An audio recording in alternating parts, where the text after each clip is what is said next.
നമസ്കാരം തേജസ് ന്യൂസിലേക്ക് സ്വാഗതം. ജമ്മു കാശ്മീരിലെ പുൽവാമയിലുള്ള അവന്തിപ്പോരയിൽ നടന്ന സ്ഫോടനത്തിൽ മരിച്ച സിആർപിഎഫ് ജവാന്മാരുടെ എണ്ണം 42ആയി. നിരവധി പേർക്ക് പരിക്കുണ്ട്. പലരുടെയും നില ഗുരുതരമായി തുടരുന്നു. ജമ്മുവിൽ നിന്ന് ശ്രീനഗറിലേക്ക് വരികയായിരുന്ന സൈനിക വാഹന വ്യൂഹത്തിന് നേരെ ഗോറിൻപോര മേഖലയിലാണ് ആക്രമണമുണ്ടായത്. ആക്രമണത്തിന്റെ ഉത്തരവാദിത്തം ജെയ്ഷെ മുഹമ്മദ് ഏറ്റെടുത്തതായാണ് റിപ്പോർട്ട്. ജമ്മുവിൽ നിന്ന് ശ്രീനഗറിലേക്ക് വരുന്ന 70 സൈനിക വാഹനങ്ങളിൽപ്പെട്ട സിആർപിഎഫ് ബസ്സാണ് സ്ഫോടനത്തിൽ തകർന്നത്.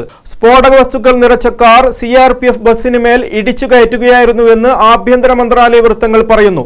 വാഹനവ്യൂഹത്തിൽ 2500ഓളം സൈനികർ ഉണ്ടായിരുന്നു.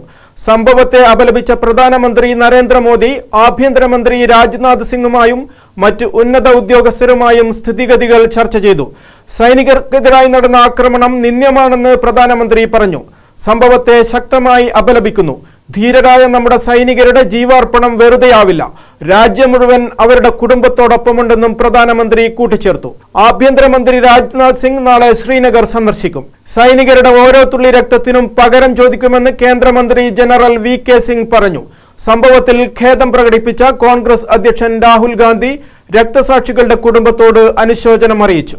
നാഷണൽ ഡെസ്ക് തേജസ് ന്യൂസ്.